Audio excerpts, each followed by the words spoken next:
Buenos días. Gracias, José Miguel. Para finalizar vamos a intentar ver un poco el resumen de lo que se ha ido hablando a lo largo del Congreso. A ver, bajamos esto para que se vea bien. Y vamos a hablar de la figura de Juan Rodríguez de Fonseca y su programa de descubrimiento hacia las tierras asiáticas, enlazando un poco con la primera ponencia que tuvimos con las palabras del doctor Jesús Varela. Si quiere pasar. Vamos a hablar de la actividad de dos personas principalmente, Cristóbal Colón, inevitablemente, y Juan Rodríguez de Fonseca. Ya vemos aquí la fecha de nacimiento de los dos, que coincide con la fecha también de nacimiento de Isabel la Católica. Parece que fue un buen año para los castellanos. Y comentar dos pinceladas. Cristóbal Colón ofrece a los reyes católicos llegar a las tierras asiáticas, ir a Oriente por Occidente, y en su camino hacia las tierras asiáticas, pues tuvo un pequeño percance. Encontró un pequeño obstáculo de lo que hoy conocemos como América. En cuanto a Juan Rodríguez de Fonseca, sabemos que ya desde mayo de 1493, justo a la vuelta del viaje de descubrimiento, es el encargado de los temas relacionados con estas nuevas tierras hasta el momento de su fallecimiento, hasta 1524, el motivo que nos reúne aquí esta semana. Es un religioso encargado de asuntos mundianos y quizá esta frase de Bartolomé de las Casas le describe perfectamente. Era muy capaz para mundanos negocios, señalándose para congregar gente de guerra para armadas por el mar, que eran más oficios de vizcaínos que de obispos. Entonces, creo que poco más hay que decir sobre las palabras del padre Las Casas. Va a elaborar un plan de descubrimiento tras el fin de la exclusividad colombina que ya nos presentó el martes el doctor Varela, y este plan hace que a ojos de los europeos nazca el cuarto continente. Y con el de viaje de Magallanes, Cartagena del Cano, nosotros ya hace años que queremos darle también visibilidad a la figura de Cartagena en este viaje, se va a cerrar el ciclo llegando finalmente a la especiería. Vamos a ver cómo se ha ido desarrollando este plan. Todos conocemos que el primer viaje de Cristóbal Colón se desarrolla en 1492-1493. Desde esta casa siempre hemos hablado de los viajes colombinos utilizando a Cristóbal Colón como hilo conductor, pero no dando solamente relevancia a la figura de Cristóbal Colón. De hecho, este primer viaje no habría sido posible sin los hermanos Pinzón, concretamente sin la figura de Martín Alonso Pinzón, que fue quien consiguió que esos 90 marineros embarcaran en este viaje hacia lo desconocido en ese momento.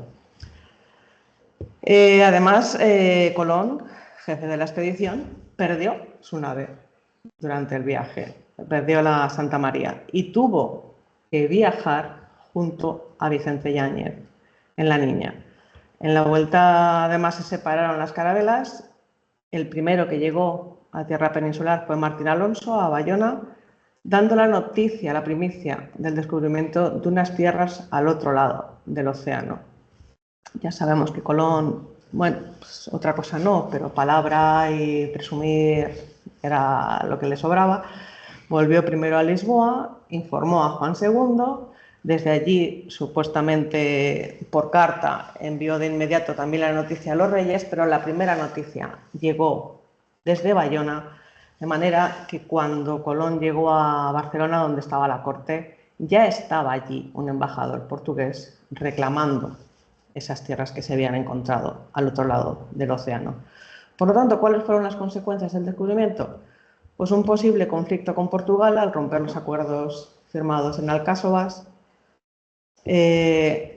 pedirle unas bulas al Papa Alejandro VI ante la necesidad de conseguir legitimar la presencia castellana en estas nuevas tierras y, por suerte, evitar ese conflicto con Portugal a través de la firma del Tratado de Tordesillas, y ya desde 1493 aparece la figura de Juan Rodríguez de Fonseca como encargado de la política indiana para intentar controlar las ambiciones de Colón, porque recordemos que una vez que consiguió descubrir unas tierras al otro lado, era virrey, almirante y gobernador, y quiso que esas dotes de nobleza se notaran ya desde su segundo viaje.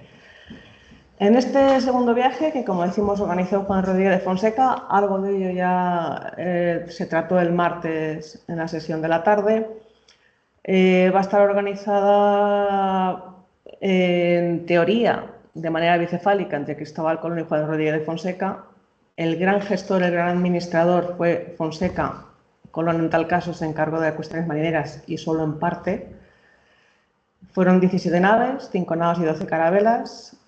Fonseca se encargó de organizar todas las provisiones para el viaje y para el asentamiento, porque ya es un viaje de asentamiento para intentar establecerse allí.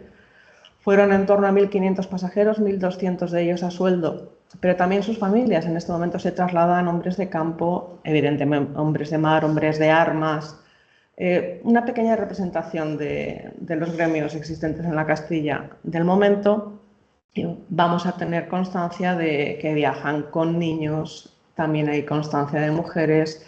De hecho, algún niño indio huérfano se le dio para que le cuidaran mujeres castellanas, y gracias a una nómina de deudas, de pagos, conocemos nombres concretos como los que vemos aquí: Catalina Rodríguez, Catalina Vázquez, María de Granada y María Fernández, y algunas de ellas, como viudas, fueron también con el cargo de comerciantes. Fonseca desplegó una gran actividad para que en 5 meses, desde mayo hasta septiembre, conseguir armar las 17 naves con todo lo necesario, consiguiendo todo el dinero necesario, que no fue poco. No sabemos la cantidad exacta, pero sí muy aproximada, viendo que parte de ese dinero procedía de bienes de la corona, de manera directa o indirecta. Sabemos que una cantidad de dinero, más de 5,5 millones, procedía de los bienes de la Hermandad de Granada. También el dinero que no pudieron llevarse los judíos y que estaba pendiente cobrar sus deudas se utilizó para financiar este segundo viaje. Hay otra serie de dinero que procede de las arcas de la corona. También muchos particulares formaron parte de la financiación de este viaje, con lo cual tenemos un cálculo de en torno a 18 millones de lo que sí conocemos. 18 millones de maravedís en la época era muchísimo, teniendo en cuenta, por hacer una pequeña comparación, que un sueldo normalito era en torno a 600 maravedís al mes. Y a esto sumamos la financiación de la Armada de Vizcaya, que, como decimos, había un posible enfrentamiento con Portugal y los reyes intentaron que no tuviera ninguna pega a la hora de salir esta armada, que uno de sus objetivos era confirmar dónde estaban esas tierras que había descubierto Colón en el primer viaje. Así parte el segundo viaje con estas 17 naves. Van a ir viajando más al sur. Van a ir por el Arco de las Antillas, van a reconocer también el norte de la Española, donde van a buscar a los 39 hombres que quedaron allí de la pérdida de la nave del capitán en el primer viaje. Recorrieron el sur de Cuba, de Juana, Jamaica, la Española, y toda esta información fue llegando en distintas armadas que fueron y vinieron ya a lo largo de este segundo viaje. Esta información sirvió para los acuerdos que llegaron entre Castilla y Portugal con el Tratado de Tordesillas. Esta era la situación. El Tratado de Alcáçovas, por el paralelo de Canarias, era el que marcaba el límite de influencia entre Castilla y Portugal en el Atlántico. Colón tiene que conseguir ser virrey, almirante y gobernador, y si por cualquier motivo estas tierras acaban siendo portuguesas, él ni es virrey, ni es almirante, ni es gobernador.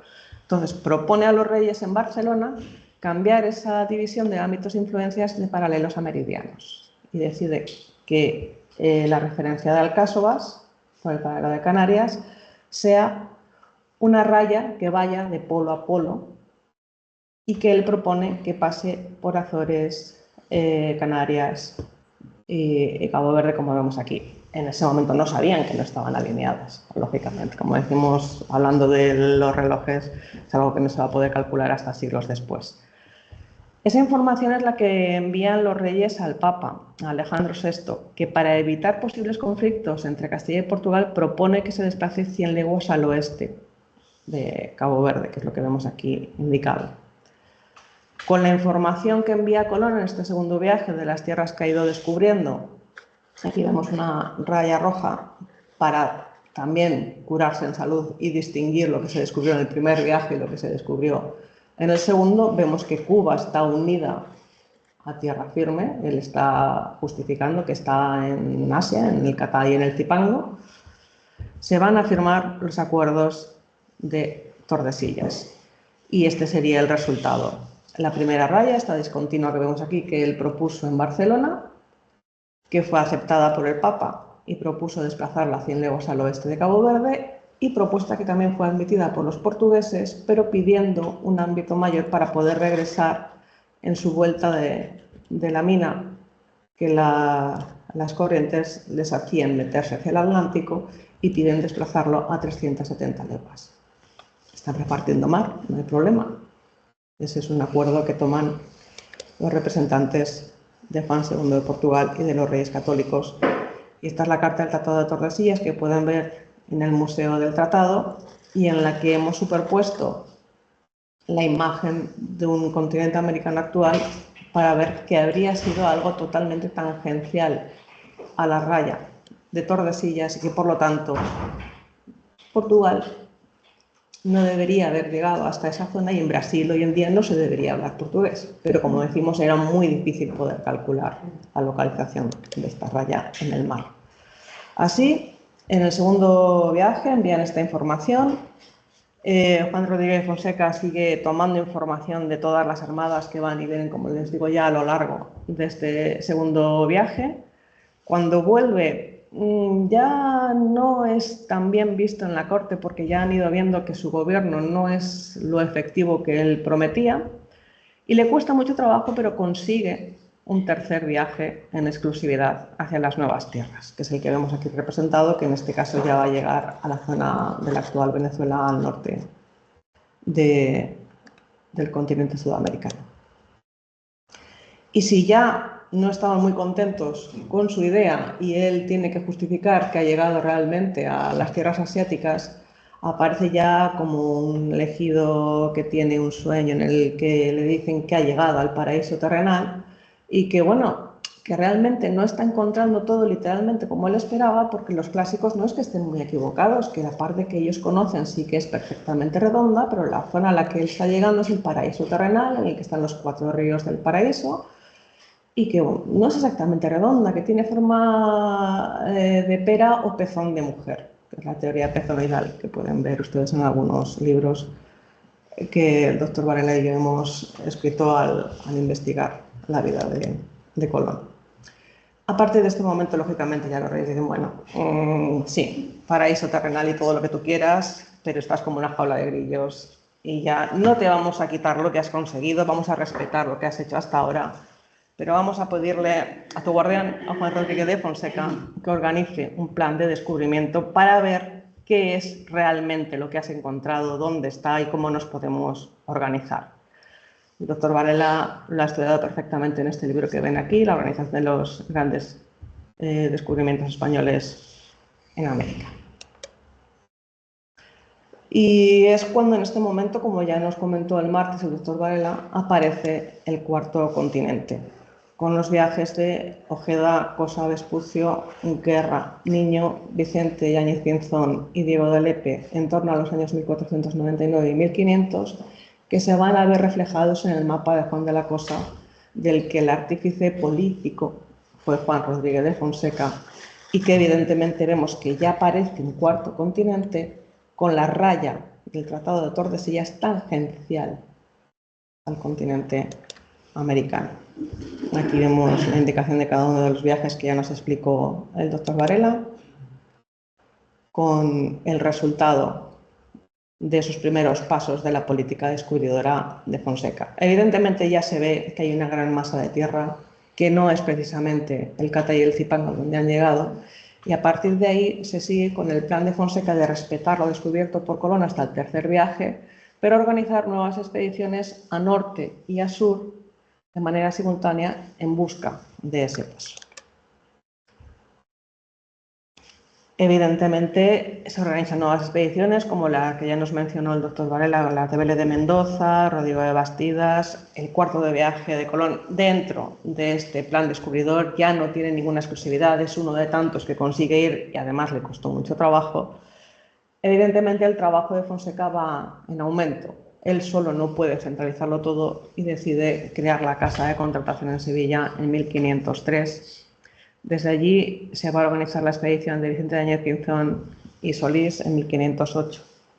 1509 se seguirá con el avance descubridor, con una política descubridora, viendo que es muy costoso enviar todas las expediciones desde la península y que además ya se está empezando a crear una base suficientemente sólida en el Caribe para empezar a enviar desde allí nuevas expediciones como pueden ser la de Ponce de León a la Florida, la de Balboa, que acabaría descubriendo finalmente el Océano Pacífico, el Mar del Sur, por tierra en 1513 y otra serie de expediciones desde Cuba. Vemos representada el viaje de Vélez de Mendoza y Luis en Guerra, que llegó, si no me equivoco, hasta los 24 grados sur, por lo tanto la costa americana ya va dibujándose con bastante perfección, la costa atlántica americana. Continuamos con Rodrigo de Bastidas, nuevamente ahora hacia el norte, hacia allá intentando ir viendo si lo que ahora conocemos como el Golfo de México podría ser hacia ese fondo el posible paso.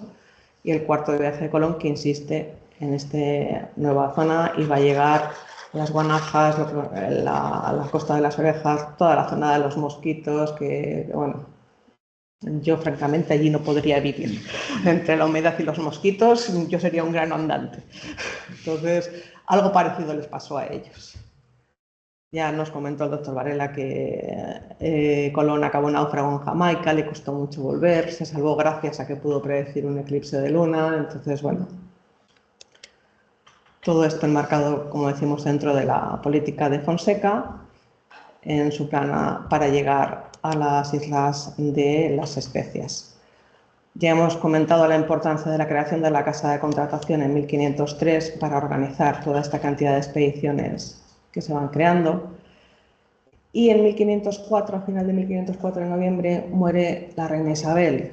El rey Fernando sí que está interesado en continuar con el plan, pero va a haber una temporada ahí de ajustes en cuestiones políticas que va a hacer que Fernando reúna una junta de expertos en Toro, en la que se decide que se deben preparar 2 naves para viajar a la especiería. Américo Vespucio va a tomar carta de naturaleza ya como castellano. Vicente de Añez Pinzón es nombrado capitán y corregidor de la isla de San Juan. Es decir, los planes continúan, pero debemos tener presente que en 1505 es un momento de cambio por la muerte de Isabel. Hay que pensar en cómo viene Juana a intentar ponerse al cargo de la corona de Castilla. Fernando, evidentemente, sigue al cargo de la corona de Aragón.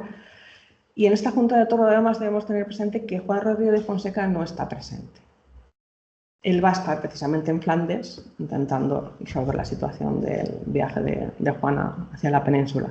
Y queda todo un poco en suspense en el aire hasta que en 1508, con la Junta de Burgos, se retoma ya firmemente la política hacia estas nuevas tierras, nombrando a Américo Vespucio como piloto mayor de la Casa de la Contratación, organizando el viaje de Vicente de Añez Pinzón y Solís en busca del estrecho de la zona de Veragua y creando 2 gobernaciones en tierra firme, la de Ojeda en Urabá y la de Nicuesa en la zona de Nicaragua, que vemos aquí representado. En estas fechas, en 1513, Balboa va a descubrir el Mar del Sur. Aquí ven por qué se llama Mar del Sur. El Océano Atlántico está situado al norte, por lo tanto, el otro se considera el Mar del Sur. Y Juan Díaz de Solís va a descubrir hasta el Río de la Plata en su viaje de 1514-16. Mientras está realizando el viaje de Solís, va a fallecer Fernando el Católico. Y cuando llegue su información a la península, ya ha habido un cambio de política. Vemos ya perfectamente cómo se va dibujando toda la costa atlántica americana con los viajes realizados hasta el momento. Y vemos eso, que en 1516 muere Fernando el Católico, hay un cambio, hay una regencia del cardenal Cisneros en lo que se va normalizando las cosas, y Cisneros lo que decide es que Fonseca no debe encargarse de esta política indiana planteada hasta el momento. Cisneros, cuando va a recibir a Carlos I en su llegada a La Coruña, fallece en los últimos meses de 1517, y en el 18 se vuelve a llamar a Fonseca para que retome este proyecto que estamos planteando. Es así como cuando ya está aquí Carlos I, un joven Carlos I, inexperto, totalmente desconocedor tanto del idioma como de las costumbres, como de la política castellana, que intenta imponer a una corte que trae de Flandes, se va a firmar la capitulación con Fernando de Magallanes aquí en Valladolid el 22 de marzo de 1518. Con esta gestión realmente se va a ver ya, digamos, el último paso del plan de Fonseca. Se va a encontrar ese paso hacia el Mar del Sur, lo que después conseguirán ver que son las tierras asiáticas. Vemos aquí la capitulación. Una vez más, nosotros siempre insistimos que está firmada sí por Carlos, pero también por doña Juana, que sigue siendo la reina de Castilla. Vemos el recorrido, no nos vamos a detener en él, ya hemos tenido un par de años dedicado a este viaje para ello. Y sabemos que de los 265 hombres que partieron con Magallanes, murieron buena parte de ellos, entre ellos Magallanes. Fue Juan Sebastián Elcano el que consiguió volver de manera inesperada, porque tuvo que hacer un viaje de vuelta por ámbito portugués, consiguiendo la primera vuelta al mundo. Con él volvieron 18 navegantes, pero recordamos que ya anteriormente, precisamente desde el Estrecho de Magallanes, habían regresado en la San Antonio otros 55 de estos 265 que partieron con Magallanes. Otros cuantos se quedaron viviendo en la zona asiática, en la zona de las islas de la Especiería, pero bueno, como diría el presentador, esto después de la publicidad, eso para otro capítulo. El caso es que vemos que en este momento, cuando regresa Elcano, hay una situación muy similar a cuando regresó Cristóbal Colón del primer viaje. Nuevamente hay un posible enfrentamiento con Portugal. Nuevamente hay que saber a dónde se ha llegado y qué posibilidades hay de ir y de volver a esas tierras. Hay otra serie de expediciones que se van a organizar, y tras la vuelta de Elcano, Juan Rodríguez de Fonseca, que en ese momento es obispo de Burgos, ve también una ocasión de devolver la importancia castellana al norte de Castilla, porque se había centralizado todo en Sevilla a través de la casa de contratación. Y con el gran beneficio económico, la cantidad de clavo que trajo Elcano en una única nave, se pensó en crear una casa de contratación de la especiería en La Coruña, en contraposición a la de Sevilla. La de Sevilla se seguiría encargando de los temas americanos, pero la de La Coruña se encargaría de las expediciones que pudieran viajar hacia las tierras de la especiería. Ya el otro día también José Miguel mencionó dentro de la política y cómo encajaba Ayllón la expedición de Esteban Gómez viajando hacia el norte de la zona de Estados Unidos, también intentando ver si era posible encontrar por ahí el paso, porque evidentemente viajar cruzando todo el Atlántico, toda la costa americana hasta llegar al Estrecho de Magallanes, llegar al Pacífico, que fue pacífico para Magallanes, pero el resto comprobó que era de todo menos pacífico, resultaba bastante complicado. Y como decimos, fue un nuevo motivo de enfrentamiento que era necesario buscar un acuerdo de paz. Cuando se firmó el Tratado de Tordesillas, que es lo que puso solución al posible enfrentamiento del descubrimiento colombino, se determinó el ámbito de influencia de cada corona, como decíamos antes, con la raya en medio del Atlántico, pero en ese momento se habla de ámbitos de influencia en las que no hablamos ni de Asia, ni de América, ni del Pacífico, porque a vista de los europeos no existían. Ahora aparece un nuevo territorio sobre el que hay que debatir y ver cómo podemos evitar ese conflicto. Y detrás de toda esta política sigue Juan Rodríguez de Fonseca. Vemos el primer mapa que se hizo de estas nuevas tierras, que también se hizo aquí en Valladolid. La verdad es que es una pena porque aquí se hicieron muchas cosas, pero sabemos vendernos muy mal. Es una pena. Se hizo en el año 1522 por Nuño García de Toreno y, como pueden ver, estamos marcando que se indica ya la línea de división entre Castilla y Portugal. Es decir, está apareciendo ya el concepto de antimeridiano. Es el meridiano de Tordesillas y necesitamos un antimeridiano para decir y localizar geográficamente cuál es el ámbito de influencia de Castilla y de Portugal. Si antes lo hemos hecho en el Atlántico, ahora lo tenemos que hacer en el Pacífico.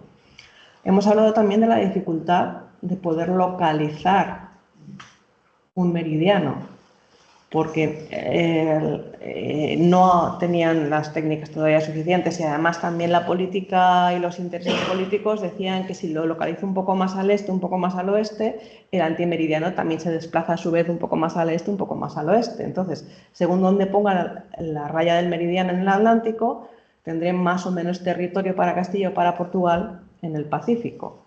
Y todo eso se va a ir reflejando en esta política de descubrimiento, en esta política diplomática, que finalmente se va a prolongar hasta el acuerdo de 1529 con el Tratado de Zaragoza. Durante estos años intermedios se van a producir varios hechos importantes, como comentábamos, la casa de contratación de la especiería de La Coruña a finales ya del 22, la Junta de Badajoz-Elvas, en la que se van a reunir un grupo de expertos para ver cómo se puede resolver el problema del antimeridiano. Estamos en mayo de 1524, va a ser una de las últimas actuaciones al respecto en el que esté todavía vivo y presente Juan Rodríguez de Fonseca.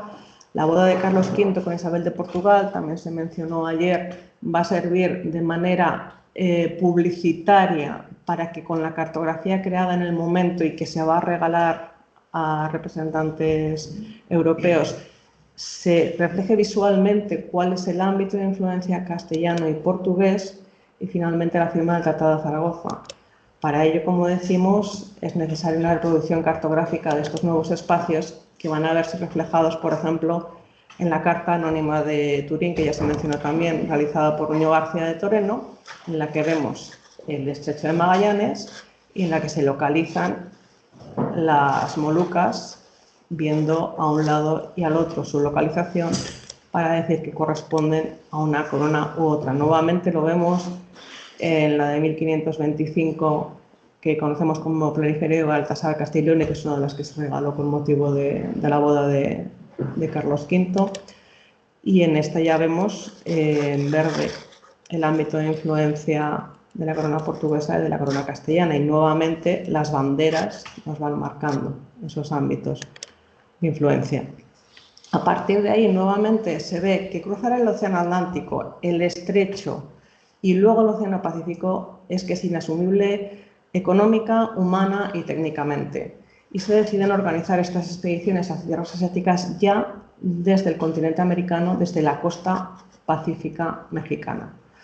La primera de ellas va a ser la de Álvaro de Saavedra, no nos vamos a detener en ella, simplemente ver que aquí ya se continúa con el plan de Fonseca a pesar de no estar el presente, hasta que finalmente en la expedición de Legazpi de 1564, en 1565, Urdaneta, que ya estuvo presente en estos viajes a las tierras asiáticas, que estuvo allí viviendo 11 años en el Maluco y que da información de qué es lo que hay allí, cómo se puede navegar por allí, va a conseguir el regreso desde estas tierras asiáticas hasta Acapulco, bajando nuevamente ya hacia el puerto de partida en México, va a conseguir ese regreso de tierras asiáticas a americanas siguiendo la corriente de Kuroshio, que va a ser la ruta que se va a seguir y que se convertirá posteriormente en la ruta que va a seguir el galeón de Manila.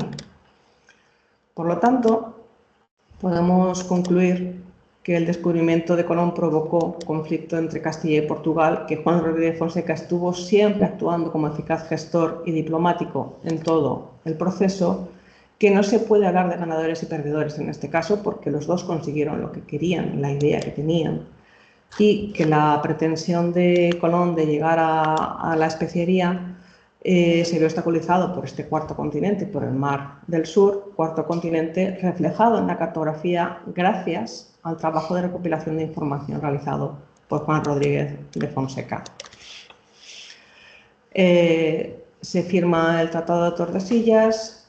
Como decíamos, en este momento no se tiene en cuenta América del Pacífico porque no existían. Y una vez que se hace evidente que estas no son las tierras asiáticas, desde la corona se idea este plan dirigido por Juan Rodríguez de Fonseca para reconocer estas nuevas tierras y comprobar si allí se localizaba el paso hacia la especiería. A lo largo del 16 va a haber numerosas expediciones que buscan el paso siguiendo este plan trazado por el obispo Juan Rodríguez de Fonseca.